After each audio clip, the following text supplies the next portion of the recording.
Bueno, vamos a revisar ahora entonces el método indirecto de demostración. Bueno, lo primero que tenemos que saber es que a veces no nos es posible aplicar el método directo, ¿sí?, para realizar una demostración deductiva.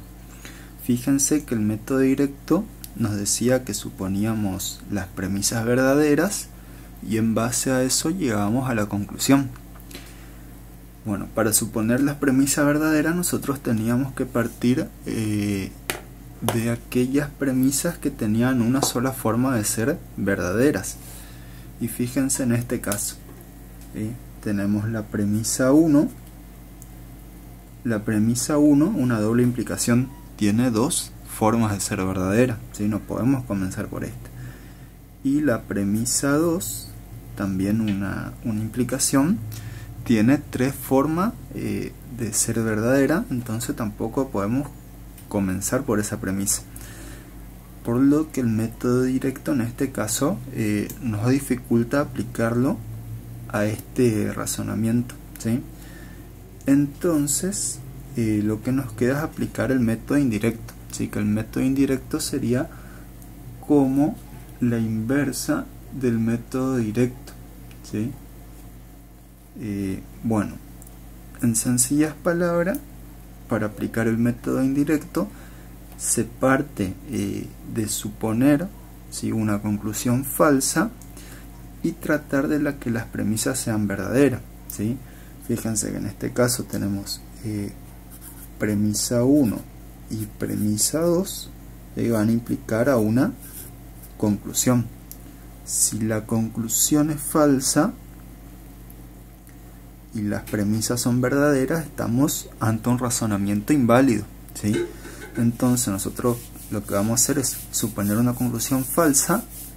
En base a eso vamos a tratar de que las premisas sean verdaderas. Entonces, si la conclusión falsa y las premisas es verdadera, el razonamiento inválido. Si la conclusión falsa, ¿sí?, y en ese proceso nos da una de las premisas falsa, nos queda falso implica falso, el razonamiento sería válido, ¿sí? Bien, entonces comencemos a trabajar con el método indirecto. Lo primero que hacemos es suponer a la conclusión falsa.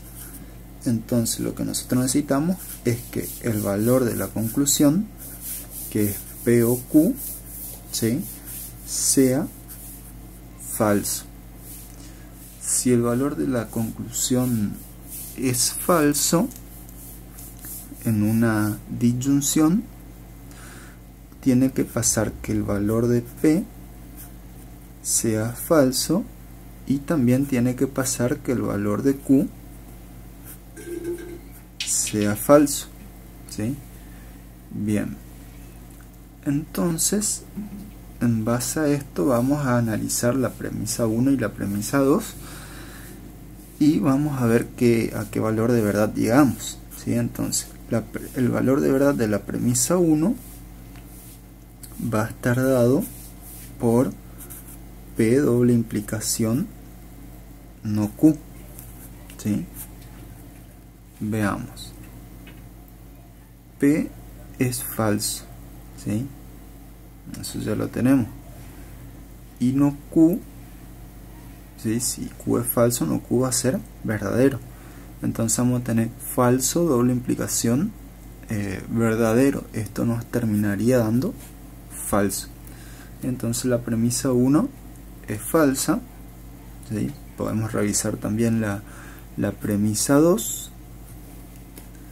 El valor de la premisa 2 sería no P implicación Q.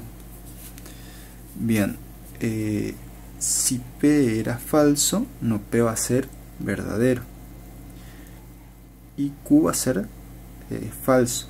Verdadero implica falso, nos va a dar como resultado falso. Entonces nosotros estamos teniendo premisa 1, premisa 2 implica una conclusión. Premisa 1, ¿sí?, dijimos que era falso. Conjunción la premisa 2, que es falsa, implica una conclusión que es falso. ¿sí? Esta nos daría falso implica falso. Falso implica falso, ¿sí? Es verdadero. Entonces la conclusión sería un razonamiento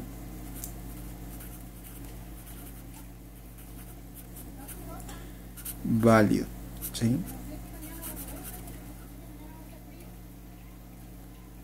Bueno, este sería el ejemplo entonces, ¿sí?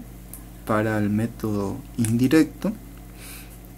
Recuerden, no siempre se puede aplicar el método directo, ¿sí? En esos casos aplicamos el método indirecto.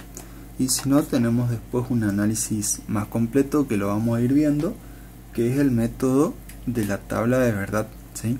Igualmente apliquen el método que apliquen. Si se puede aplicar todo, se les debería arribar a la misma conclusión, y si no se puede aplicar uno, se va a poder aplicar alguno de los otros métodos de demostración.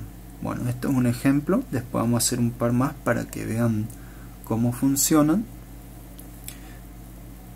e ir practicando, ¿sí? Bueno, cualquier consulta, vamos a estar realizando más material audiovisual para que ustedes puedan seguir avanzando en el práctico, ¿sí?